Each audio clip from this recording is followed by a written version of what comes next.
Ashwath Narayan sir ಬಂದಿದ್ದಾರೆ. ಹಾಗೇನೆ ಒಂದೆರಡು ಮಾತುಗಳನ್ನ ನಿಮ್ಮೆಲ್ಲರ ಕುರಿತಾಗಿ ಆಡಬೇಕು ಅಂತ ಕೇಳ್ಕೊಳ್ತೀನಿ. ಚಪ್ಪಾಳೆಯ ಮೂಲಕ ಸ್ವಾಗತ ಮಾಡೋಣ ಅಶ್ವಥ್ ನಾರಾಯಣ್ ಸರ್.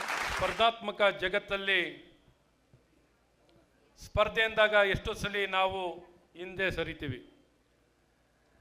ನಮಗೆ ಗ್ಯಾರಂಟಿ ರಿಸಲ್ಟ್ ಬೇಕು ಅಂತ ಇರ್ತೀವಿ. No risk only benefit. ಆದರೆ ಇವತ್ತು ದೃಶ್ಯ ಮಾಧ್ಯಮದಲ್ಲಿ ಸುದ್ದಿ ವಾಹಿನಿಯಲ್ಲಿ ಸ್ಪರ್ಧೆನೋ ಸ್ಪರ್ಧೆ. ಈ ಸ್ಪರ್ಧಾತ್ಮಕ ಒಂದು ಮಾಧ್ಯಮದಲ್ಲಿ ಎಂಥ ಸವಾಲರ ಬರಲಿ ನಾವು ಸ್ವೀಕರಿಸಿ ಎದುರಿಸಿ ಮುಂದೆ ಸಾಗ್ತೀವಿ.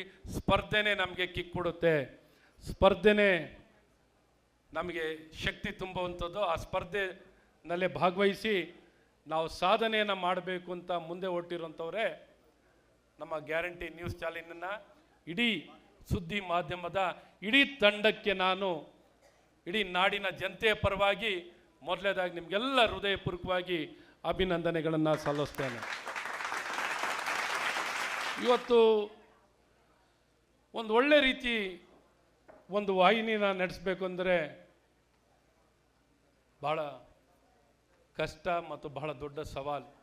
ಎಲ್ಲ ಸವಾಲುಗಳ ಮಧ್ಯದಲ್ಲೂ ಭಾಳ ಉತ್ತಮವಾಗಿ ಮಾಡ್ತಿದ್ದೀರಾ.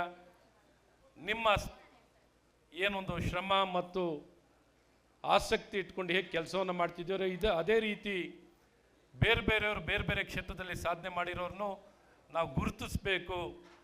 ನಾವು ಹೇಗೆ ಸವಾಲನ್ನು ಸ್ವೀಕರಿಸಿ ಕೆಲಸವನ್ನು ಮಾಡ್ತಾ ಇದ್ದೀವಿ ಅದೇ ರೀತಿ ಬೇರೆ ಬೇರೆಯವರು ಬೇರೆ ಬೇರೆ ಕ್ಷೇತ್ರದಲ್ಲೂ ಮಾಡ್ತಿದ್ದಾರೆ. ಅವ್ರಿಗೂ ಬೆಂತಟ್ಟೋ ಕೆಲಸ ನಾವು ಮಾಡಬೇಕು ಅನ್ನೋದನ್ನ ಭಾಳ ಸ್ಪಷ್ಟವಾಗಿ ಅರ್ಥ ಮಾಡಿಕೊಂಡು ಒಂದು ಅರ್ಥಪೂರ್ಣಕವಾಗಿ ಈ ಕಾರ್ಯಕ್ರಮವನ್ನು ಆಯೋಜನೆಯನ್ನು ಮಾಡಿದ್ದೀರಾ. ಹಾಗಾಗಿ ನಿಮ್ಮೆಲ್ಲರಿಗೂ ಮತ್ತೊಮ್ಮೆ ಹೃದಯಪೂರ್ವಕವಾಗಿ ಶುಭಾಶಯನ ಕೋರುತ್ತಾ ನೀವು ನಿಮ್ಮ ಗುರಿಯನ್ನು ತಲುಪಿ ನಿಮ್ಮ ಕನಸು ನನಸಾಗಿ ನಿಮ್ಮ ಸಾಧಿಸಬೇಕು ಅನ್ನೋಂಥ ಗುರಿಗೆ ತಲುಪಿ ಅಂತ ಮತ್ತೊಮ್ಮೆ ಶುಭವನ್ನು ಕೋರಿ ನನಗೂ ಈ ಕಾರ್ಯಕ್ರಮಕ್ಕೆ ಬರಮಾಡ್ಕೊಂಡಿದ್ದಕ್ಕೆ ನಿಮ್ಮೆಲ್ಲರಿಗೂ ಹೃದಯಪೂರ್ವಕವಾಗಿ ನನ್ನ ಅಭಿನಂದನೆ ಮತ್ತು ಶುಭಾಶಯಗಳು. ನಮಸ್ಕಾರ. Thank you so much sir. ಕಾರ್ಯಕ್ರಮಕ್ಕೆ ಆಗಮಿಸಿದ್ದಕ್ಕೆ ಈಗ ಗ್ಯಾರಂಟಿ ನ್ಯೂಸ್ನಿಂದ ಒಂದು ಕಿರು ಕಾಣಿಕೆ ನಿಮಗೆ ವೇದಿಕೆ ಮೇಲೆ ದಯವಿಟ್ಟು